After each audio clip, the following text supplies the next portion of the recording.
And that will take us to a gun we don't have. And that is the Bushmaster ACR. Doodle, what do you love about that gun, if there's anything? I don't really love anything about it. Oh, no, I love the coyote color. It's a really, really good, solid coyote That's tan. about the best thing we can say about the Bushmaster ACR. Oh, the stock is good. I like the stock on it. It's basically a SCAR style stock, isn't it? Multi-positionable, foldable. I mean, it's better. Yeah, it's a... I mean, you guys know about how this gun came to be. It was an outgrowth of the Masada. Bushmaster got a hold of it and dicked it all up. It's too heavy, too expensive. The caliber conversion kits never materialized. It's basically, in my opinion, a complete commercial failure. They sell for still like $2,300. Yeah, I saw... That might be retail, but son, come on. The base model with the MOE 4N, which I think the MOE 4N is a great choice for it. It's around $1,600. If you find someone get rid of their used one, you can get it cheaper, like maybe $13, $14, all the way up to like $2,300 for the enhanced one. Let me see, 1-to-9 twist ratio on that barrel. Why would they do 1-to-9 twist? It's kind of a funky It has choice. a non-reciprocating charging handle, which is good. A lot of guys will totally dig that. It has a think folding the ergos are stock. good. It's cold hammer forged barrel. So I think the quality is there. It has a cachet to it, much like the SCAR does. Yeah. So you show up at the range, guys will go, dude, that's cool. You don't see a lot of ACRs out there. In fact, I can't remember ever having shot with someone who had an ACR because I think there's a lot of hate for the system, to be honest with you. Speaking of which, that will lead us to the bad of the system. I think you mentioned already the weight. 8.4 pounds. And it may fluctuate a little bit. That's a ballpark. Yeah. But dang, son. We're living in a day and age. Here comes the alternative, the AR-15. When finding a 6-pound, 6.5-pound AR-15 for a 16-inch barrel with very carefully selected components is not unusual. Aren't guys putting together like 5-pound builds now too? They are. It's kind of a competition, and it gets kind of ridiculous. It's a new world. And an 8.5 but I love gun. lightweight. I think I have pushed lightweight stuff, and it's really great to see the industry approaching that and doing it. So when you have an 8.5-pound 223 carbine roll into the market, granted it was years ago, it cannot compete for people who care about weight, which honestly should be everyone who is actually going to use the gun, unless it's just a range toy. Yeah. Also, what's it stand for? Adaptive combat rifle, or whatever. Yeah, you can't change the grip on it. It's molded in. I mean, that's what he was referring to in part 1. But dude, if it's, I like changing grips. I like it. You can adjust the angle of your you know. I like kind of a standard straight up and down thing. We said that with a SCAR, but it can change the whole personality of your gun just by changing the grip. I thought it was funny. I went to the homepage of the Bushmaster ACR tonight, and they had hard rock playing. It's like, like this metal, like, oh, dude, this is it. So they are totally hyping it, totally pushing it, trying to make it seem like this bad A weapon system. I think most people know it's not. Could you find the weight on there, by the way? Oh, I'm so glad you mentioned that. On their site, I'm so glad you said that, because it's not listed. They have like all the sweet features, like the 16-inch barrel. And the MOE 4N listed. No specifications. No specs. There's a video of some dude. Yeah. You know, shooting stuff. I assume in a swamp or something. I didn't watch it. Yeah, it's pretty ridiculous. I think it's gonna eventually go away. The video just reeks of like those like the cruiser motorcycle ads where the guy's got the perfect flannel on, the like perfect face hair. He goes and hangs out at a guitar shop. There are videos? I haven't even watched them. Yeah, the ACR one. Let me guess, it's a bunch of guys door kicking, dressed in multicam, looking badass with a bunch of tats. It hits all the right I just described every video from every tactical carbine manufacturer. But honestly, that whole approach, if we're talking about marketing, is a lot of the reason why people are kind of fatiguing of the whole tactical scene. Because when you get this message over and over, no matter where you turn, multicam, yeah, I've worn multicam, I admit it. And I was one of the first, actually, and caught a lot of heat for it. But I do it genuinely because in our area of operations, I think it's a great blending camo, and I'm learning myself about my systems, and I just showed the viewers. But now I'm kind of, I don't know, kind of rebelling a little bit. How about you? Yeah, against the whole tactical thing, we're kind of doing a little aside here. It's just so in your face. Like, going to their webpage, I'm like, where's that music coming from? It's coming from the webpage. It's marketing, and it's kind of in your face, and I kind of resent it a little bit. I'm going to give, by the way, that ACR a 1 star. How about you?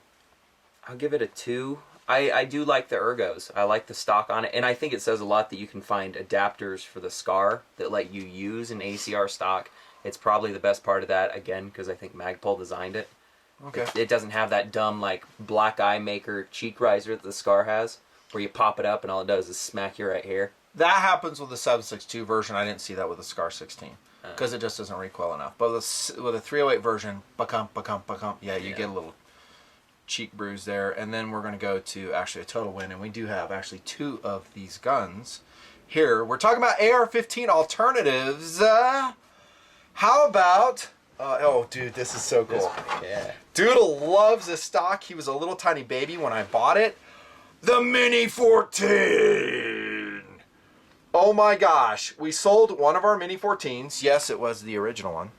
Well, kind of not really the original one, but the one that was used and seen the most in the Nutnfancy project. One that people remembered. You're seeing video and footage of it, or photos right now.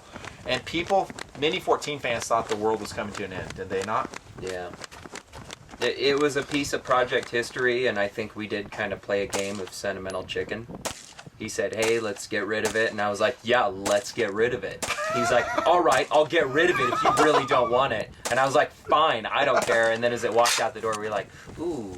I didn't really feel that way. I wasn't super sentimental about it, and I knew it would go to a really good TMPer. It did. Yeah. And honestly, we still have 3 Mini 14s. This is one of them. I bought this one in 1994. And dude, the Mini is excellent. And no, we're not abandoning the system. I will say this, though, with no apologies, it's not my first choice to go to war. How about you, Doodle? No, not with those mags. If you were to ask me back in 1990, I would say, yeah, Mini 14 is it. Because I didn't have a lot of money. I trusted the system. It was reliable. I was good with it. I could hit with it. I still can. But now it's not the lightest weight, not the most accurate, not the most versatile weapon system out there. That being said, it always cracks me up when the critics of the world slam the Mini 14. You know, you'll get elitists and forums going, oh, okay, you're a hobby guy, you're running a Mini. Okay, well, when you grow up, you can come into the AR, a SCAR, an ACR, whatever. And to them, I will say, it's very effective in the hands of someone who knows what they're doing. It seemed to be pretty effective in the 1986 Miami shootout with the FBI agents. Speak of the devil. You had 2 bank robbers who were, I mean, former military, but I don't know if they were super trained. And they, you know, I hate to bring up this example, but it's a real world example of this weapon system showing what it can do. And they took down the agents. Sorry, I love LE, but that's just kind of how it went. And it taught the FBI some very hard lessons. And it was an iron-sighted Mini 14 non-ranch model, I believe. Speaking of iron-sighted, this one has the Williams PEEP sight on it, the WGRS, highly recommended. I showed it in the Mini 14 review in 2008. Super thin barrel. It's not very accurate. It's okay. It's probably about 2 to 3 MOA at 100 yards. And talk about this stock, dude. Dude, well, the Mini itself, and especially in this configuration, it speaks to a totally different time. And really, like, I can't separate the history from it. It's got a lot like the H&K. You can think about it as a current gun. Yeah, it's more expensive, and when you can find M&Ps for, you know, $560, $570 out the door, it's a lot harder to pay $700 for something like this. The prices have gone up on it. But back in the day, if you wanted 5.56 firepower, this was your option.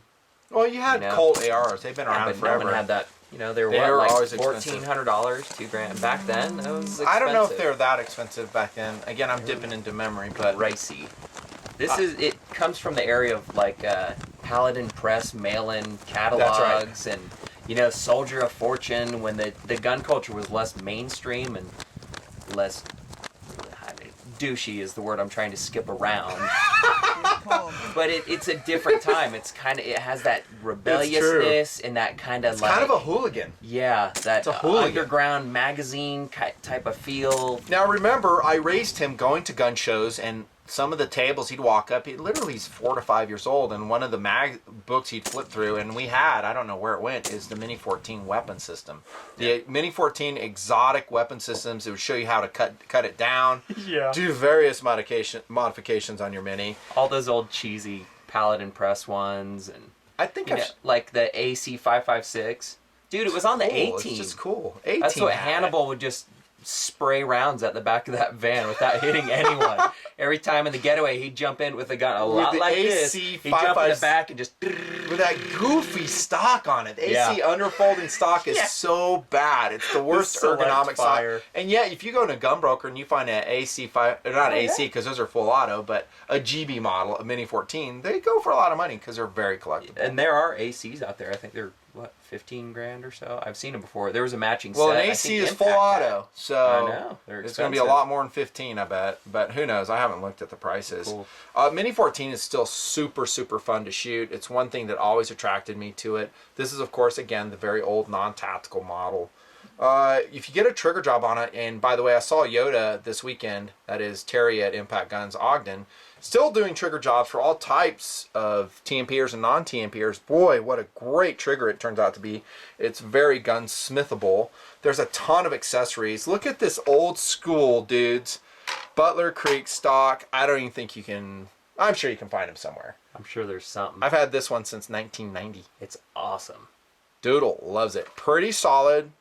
Actually, it's very solid. It adds a little bit of weight. Nice finger grooves there. Tight fit, and you don't lose too much accuracy by running it. It's just a cool stock. And like Doodle was saying off camera, we were talking about it. It's like, dude, this was like the epitome of coolness back in heck, let's go back further. For me, like 1986, this was the gun. This is what we dreamt of getting before I was in college and stuff. This is the gun around the time of the AWB in '94. People thought the Resistance would be using. Yeah. This is like the one where you talk to guys, oh, dude, minis, those are so cool. Because it was what this is a 40-round magazine, by the way, and this is generally not reliable. Yeah, doesn't work sure looks so cool, well. though. It looks really cool, yeah. And the mag system does kind of suck, but it's based off the M1, which is awesome. It is. It's a modified Grand Action.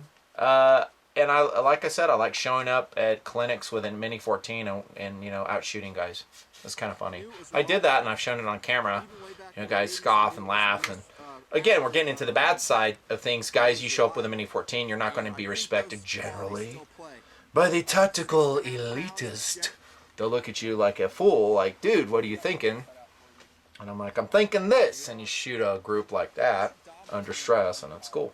By the way, I made some... Do you see my mods there? My plexiglass butt spacers on there? I made those when you were like 2. Yeah, we have pictures still on of this back when I was 2 and hanging out with it. Relatively accurate, this one that I've already talked about. The rate of fire on a Mini 14 is insane. I mean, you can really crank the rounds off. It gets hot. You can totally burn yourself. I used to have the shroud on it. Remember that? Yeah. I think I have a picture of that when you were a little baby. I would say downsides probably that the accuracy was improved with the redesign many years ago. It's still not on par with an AR-15. Sorry. It's okay. It's open topped. A lot of people consider that a disadvantage. You can't pack mud there. I guess it could cause problems. I think there's people who've done tests on it. I never had a problem with it. Seemed to work pretty good in Iwo Jima. Yeah. It's the same action. It seemed to work pretty good with the M1 carbine. I've always said that. I don't like how Ruger forces us to use the steel rings, and you lose a lot of modularity and versatility with a Mini 14. These are bad sides. You got to run their stupid steel rings, add a lot of weight. They're high quality, but they're heavy. You can't really take that scope forward and backwards. You can't put a pick rail on it. I've tried all types. It adds weight. It adds height to the optic. There's a lot of different systems for the Mini. I did the video Special Ops Mini 14 years ago. Do you remember that one? Doodle? Yeah. That was posted in November 2013. I did Mini 14 against the world. We shot against an SGL, also an AR-15. It held its own very well in the sledgehammer drill. And in some of those instances, you saw me with different stock modifications, be it a Tapco or whatever. Cost, weight, complexity, the gun really wasn't designed from the outset for that versatility. These are downsides. We talked about cost going up a little bit. Your most reliable mags to this date are still the factory Ruger steel mags. The Tapcos work pretty good, not with steel. Last time I checked. Did they fix that? I highly doubt it. They had a hard time with those rounds rolling reliably, but with brass ammo, 100%. And it ejects like a mofo. I mean, it throws a brass into the next county, the Mini 14. Likability, though, I'm going to give it, you might think I'd go higher, but I'm probably going to give it 3 stars. Doodle. At least 4, maybe even 5, but that's considering my history with it. But are you kind of flexing into the second kind of cool thing there? Yeah.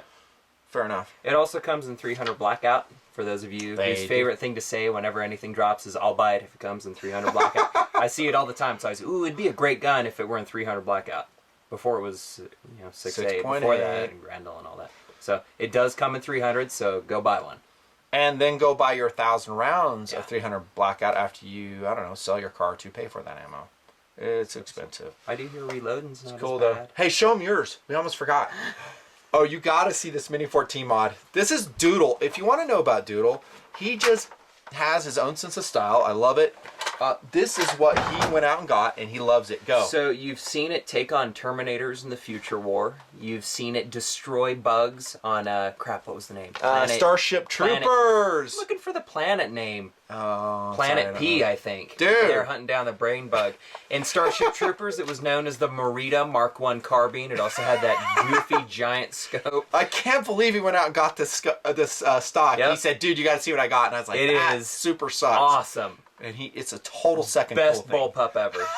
You drop a Mini 14 in here, dude, it's just awesome. The trigger is excellent. Yeah. It's about 13 pounds. It's so stage. bad. It's just a chunk of plastic. Then we had to weld and pin the front sight so it's legal.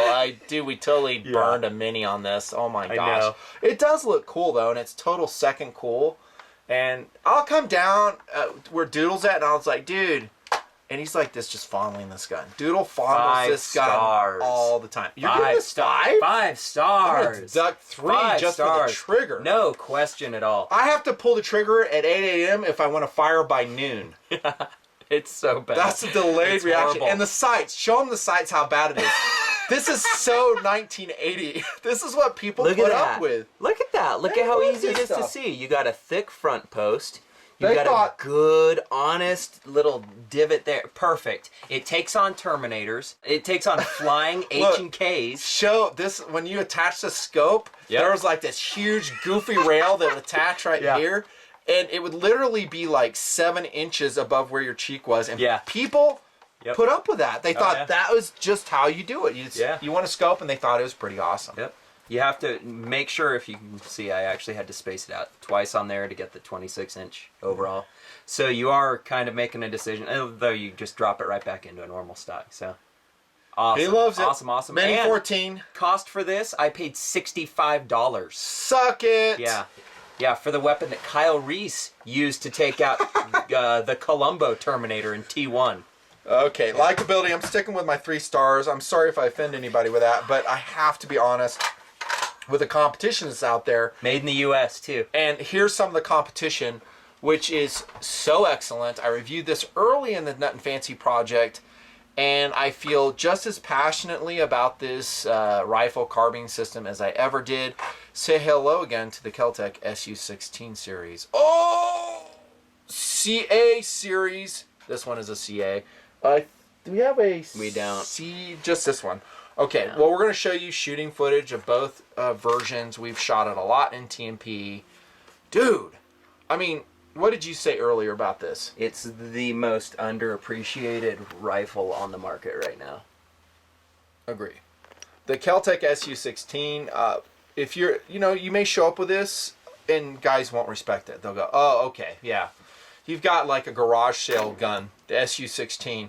A lot of tactically oriented guys laugh at the 16. We've had very good luck with them. I wouldn't say they're 100%. I've shot steel before out of these, and it will jam, But it's Wolf. I mean, it's like a practice ammunition. With brass, high-quality ammunition, this thing pretty much rocks and rolls. Yeah. It does great. And it's what? Weight on it? Let me check. 5 pounds. The compact folder, 4.7. 4.7 pounds out the factory box. the Kel-Tec SU-16. There's various models. My favorite are the C model, the Folding Charlie, and this one, the CA. I may do an updated tabletop on this one just so I can talk about it again and have an excuse to go shoot it. What'd you say earlier? Like, hey man, I just want to make sure I have rounds on me all the time? Yeah, I was just making fun of all the imaginary things. So if I'm trying to sell a buddy on it and he goes, no, I would never do a Kel-Tec. I need something that's got a piston. Dickhead, it's got a piston. Don't say Yeah. dickhead. Yeah, I'll say it. No, it is a piston-driven gun. So if that's important to guys, again with SPR and suppression, I love a piston. Otherwise, I'll take DI. Do you want to have rounds on you all the time? Boom! Check out the stock. This one, by the way, is coated in a very sick digital multicam, and there's your integrated 20 rounds in your stock. Awesome. And you can pop this pin out, put on an AR-15 adapter stock on it. You could put on a pistol grip if you wanted. Yep. Kel-Tec parts are very affordable. You can go to their web store and buy anything for this gun affordably. $150 will get you a pistol grip and then the tube with an AR stock on it. And then you can throw whatever you want on it. I'll tell you what though, I love this stock on the CA. It's very comfortable. The length of pull is perfect. Perfect checkering. I think the trigger on the gun is decent. Is it awesome? I wouldn't say it's awesome. I'll say this, I haven't tried to gunsmith it yet. And maybe if I did, I had Yoda do it, it'd be even better. But it's okay. It's actually more than okay. And I think it's one of those rare guns that as you shoot it more, it gets a little bit better. Takes AR mags. What's not to like? Hey, I want my gun to have a bipod on it. Guess what? Boom. It's got it already. Right here, integrated bipod. You don't need to buy a grip pod on that. I wouldn't say it's the best bipod. It's not adjustable. But, dude, it's better than nothing. And for £5, I'm sure here's the bipod function right here. Is it quick to deploy? Yeah, whatever. Not really. Maybe not. It's okay. You can melt this fore-end negative if you do high volume of fire. There's guys who have done it. Maybe you need to just deploy the bipod. Let the barrel breathe. Speaking of which, look at how thick the barrel is. It's still a 4.6 gun, and look at the barrel. That's a Phantom YHM flash suppressor I put on there years ago, and I'm not going to change it. I like it. But you can put a suppressor on it. 1/2x28 threading. Works. I think that, let's talk about a few downsides. I think that the field strip is a little bit funky. If you have a scope, it's very bad because now I can't take off my piston tube here, and I actually have to remove my scope to do a full field strip on it, which is annoying. Okay. Hey, I can't mount a light on it. Actually, you can, and there are they have the rail forends on that, right? But here's what I did. There's that tactical illuminator mount. I mentioned that in the original Kel-Tec SU-16 review. Awesome. The iron sights are good. It takes M16 posts. It has a reciprocating charging handle. I don't care. Which doubles as a deflector. Yeah. And it's just like a Mini 14 or an AK, and I said that in the review. I was like, oh, so what? I'm used to it. The offside charge, you know, no big deal. Well, isn't there a little latch cool under here to use too? It's the little ergo stuff like that you may not figure out until you're shooting it for a while and you're like, wait a minute. I think you're shooting it when you're like, wait, it has a bolt hold open device? There's a bolt hold open right next to the mag. It's such a cool gun. And it folds. It folds. The C model folds, and it's basically the size of an SBR. Yeah. And yet you have that full velocity 16-inch barrel with no gas discharge coming back to your face if you decide to throw a can on it. Yeah. And it's affordable. I mean, it's just a kick-ass gun. I just love this gun. I still have, never will change. I think there's some haters on all of Kel-Tec, especially the FSU-16. Anything with Kel-Tec, people are afraid of trusting their life with it. Some of it, and let's go into the bad part, some of it may be justified because they've had errant quality over the years. Yeah. So they'd put out a batch of SU-16s that sucked. They'd have broken extractors. They'd have reliability issues. Guys are having to send it back. Some of that is their own making. And then people on the internet, it will snowball, and people who haven't shot the gun have no experience with it whatsoever. That could go for any of these systems we're talking about. Jump on the bandwagon, and they go, yeah, that sucks. I hate it. It's, whatever. It's a gun that gets no respect. It should get a ton of respect. Yeah. Let's see. Bad stuff. Field strip, I talked about it. This is a bad side. I've never seen it really run hard in competitive circles. Yeah. That to me is an important data point because it's lightweight. I think it's pretty accurate. One of my best scores I've ever obtained in the Sledgehammer was with an SU-16 C model. Pretty crazy. But that it's not in a bunch of 3-gun competitions is kind of alarming, and that might be because when you run them hard, and I'm going to be totally honest, you may have some breakages on this gun. I don't know if it's a high volume fire gun that you could just do, per year, 6,000 rounds out of the gun, and just have it keep running. There's probably going to be things that break. I'm still going to give it 4 stars. I just checked, man. Brand new. You can get them for $480. Okay, next one. AR-15 alternatives. You saw it in the Nutnfancy project, I think about 1.5 years ago at this point, and that is the Troy pump-action rifle. Now, some of you guys will look at it and go, well, that's really kind of an AR-15 variant, but it really isn't. It's its own animal. It's obviously a manually operated AR-15 looking gun. And let me tell you, I'm going to give this gun 4 stars because it's pretty excellent. Speaking of a gun that can go in a lot of places where an AR-15 can't legally, the Troy PAR, pump action rifle. Here's what we liked about it. It was super smooth, super fun, faster to shoot than you would think, very, very accurate. We obtained sub-MOA accuracy out of it with military ball. Okay? That's pretty amazing for a stock grade rifle of any kind. Anytime we see that in a project, that tells us something, and what it tells us is that's high quality components. Has a very high quality barrel on it, and they put it together right. The Troy PAR can fold very compactly. It has a folding stock. It doesn't need a gas tube, buffer, any of that. It folds. It's basically the same overall length as that Troy PDW that I put together. So it's a great motorcycle gun, plain gun, where you need something super compact, legal in a lot more places, and it takes AR stuff. So the grip. The one thing it will not take is an AR forend, because that is a proprietary pump action forend on that Troy. It's an alternative though. Very cool. Legal in a lot of places. Legal in California for sure. Hey, that's an AR-15. No, it's not. It's Pump not an action. AR. It's a manually operated. It's like a lever action. Downsides. It doesn't pump and fire just like a Nerf gun, where you hold the trigger down as fast as you pump. It A lot of guys ask that too. I know. I think Everyone it's an asks that ATF all the thing time. That it can't do it. True. Because one pull of the trigger, one round. Otherwise, it would be one pull, and then you're pumping it like a super soaker, which I think is To me, cool. that's like, it's cool, but it's kind of like bump firing. I'm hoping if I can't hit when I'm firing it, then it's just basically a firepower demo for the boys.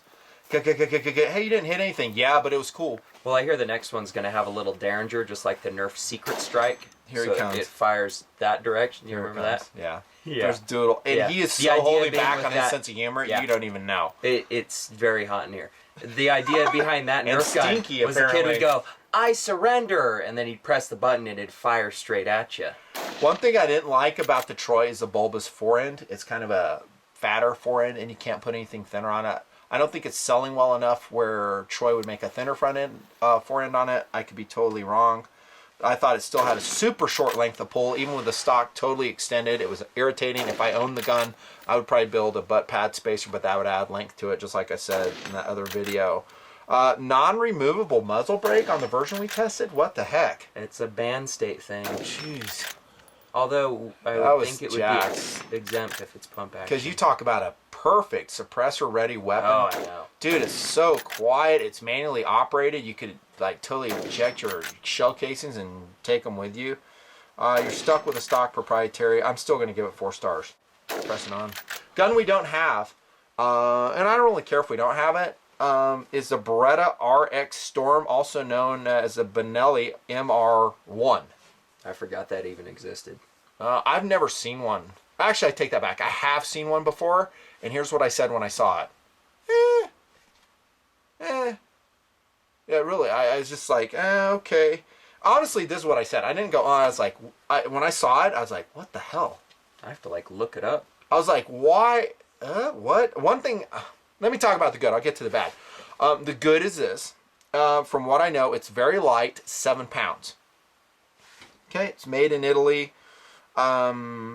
It is auto-regulated gas system. You know, it's adapted from their Argo system. I think that's what Argo stands for, auto-regulated gas operating system or something like that. Has pick rail on the top. It does take AR-15 magazines.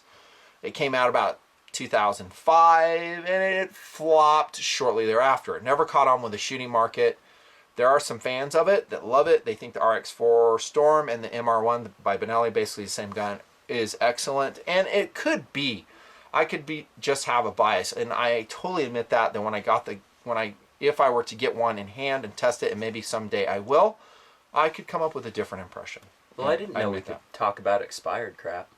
What do you mean, guns that like aren't around? Discontinued. In that case, the SL8, the best way to blow money if you're going through a very bitter divorce. I don't know anything about that gun. It's the AWB version of the G36. Guys they're always asking us to do it. They're saying, dude, do an SL8 to G36 conversion. And I would love to test that gun. It's so expensive. If you have one in the area, contact us through the P.O. box. I will totally test it and give you an honest review. $2,000 for a 20-inch, like a bull barrel, non-threaded, single-stack, 10-round magazines. Every one of those parts you have to replace to turn it into a G36. It's money. Even if it was discontinued, but if it's historical and significant, I'd still like to test it because it's a learning experience for me personally, and my viewers would love it. I would love to test it. I would just never want to spend the money on it. No. It's the thumb hole stock you got to replace. You have to do the magazine adapter, the barrel. It's so much needs to be replaced. It's well, I was getting ready to tell you the bad parts on the ARCs. They're probably the same as this gun. Availability is tough. I don't know if it's even around, if Brett is bringing it in country. I jumped into some online auction sites and I didn't see hardly any. I saw one and the dude was asking like $3,000 for it. I'm like, are you insane, dude? Maybe it has a collector value that I am not aware of, but man, it has a super skinny barrel. It has no modularity. It's proprietary. You're stuck with a grip forever. You have the what the hell factor. Sorry, you do, but it's like, man, what is that? It's goofy looking. I don't like it. I'll give it actually a generous 2 stars because I think it does have Beretta quality, and it probably, if I know anything about, well, actually, there was another Beretta we're going to talk about that. I was going to say it's super accurate, but who knows? I don't know. 2 stars on that. What are you going to rate this one you're talking about, the ML8? The SL8. SL8. In stock form, a 2. It's really expensive for a weapon ban friendly version of a fairly cool gun. Fair enough. Converted, it's what, like $8,000 or something. Jeez. 3-4 stars. It's kind of cool. If we're talking about other orphan guns that have been discontinued, like AR-180s, they had the B model that came out. Yeah, you don't see many of those anymore. That flopped. It was out for. And actually, when I saw the AR-180B, I was like, "That's actually kind of cool." Poly lower. One thing I didn't like about it is the poly lower because you were stuck with that grip, and I didn't like that. You had the recip charging handle. It reminded me of my dad's gun because he flew with an AR-180, I think that was, and he actually flew several ones as a forward air controller in Vietnam. So I had kind of that connection to it. I never did end up getting one. At the time, they were pretty affordable. The 180B was like $600. Super lightweight. It's cool. I think they've gone way up in value, though. Would I go out and buy one now? No, I wouldn't. Not with what's out there. I mean, I'm sorry. We got to move on. Where are we, time-wise? We're good. How about the Robinson Arms XCR-L? Some people, I think, really like this gun. I think a lot of people hate it. Doodle. I think it's pretty cool. I love the ergos on it. Have you shot one before? Yeah. I shot. Are you sure that wasn't the M96 our buddy had? Because we had a lot of trigger time with the M96 Expeditionary rifle, and I do remember all the parts flying off of that one. I do remember that one. No, it was the screws flying off that came out a little while after. I just remember screws flying off of it, and we couldn't find it in the desert. We're like, wasn't that the front piston or something like that? It wasn't the piston. It was like side screws, like on the safety selector, the magazine release. I think they fixed all that, and the XCR came out and was a successor to the Expeditionary rifle, and I think it's a pretty good rifle.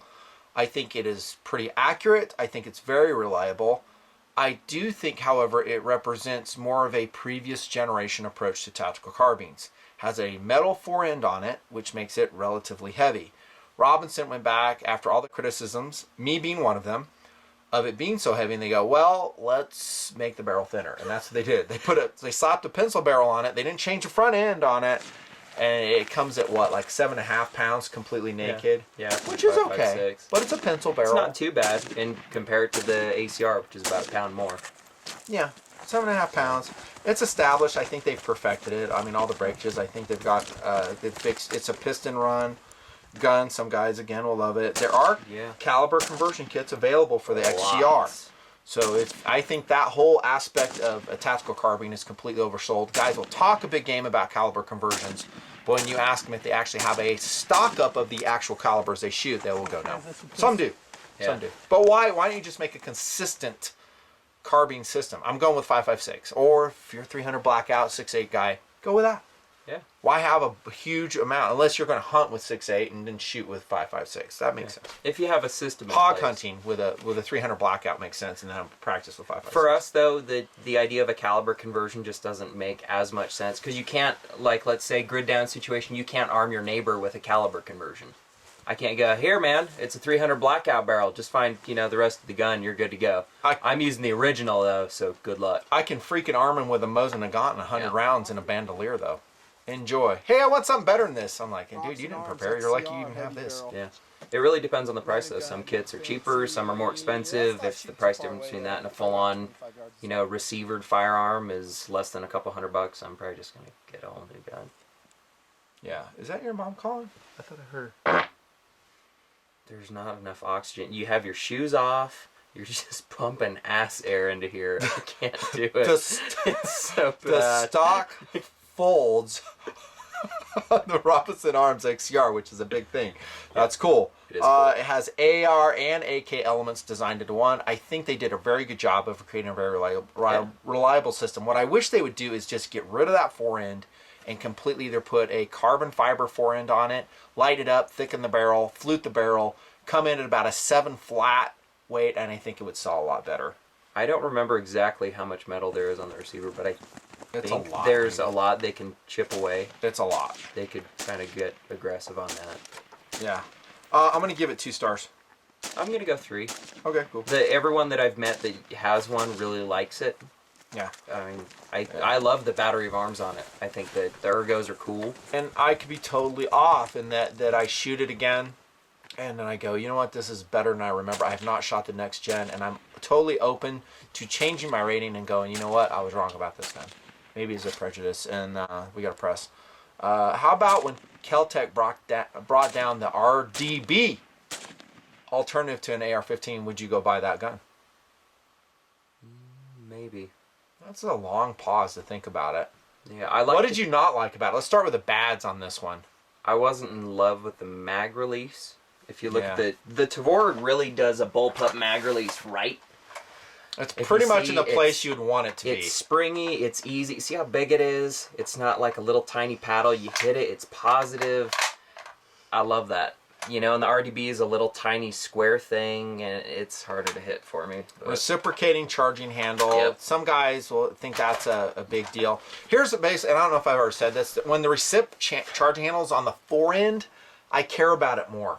Because it's banging into barricades. It seems like I'm hitting into a lot. When it's back here where a Mini 14, an SU-16, an AK is, I don't really care. When it's up here flapping around, same with the SCAR, it's kind of like, something's got to be done. I got to swap sides or something. And that's where you put your hands sometimes too, which is I know. less fun.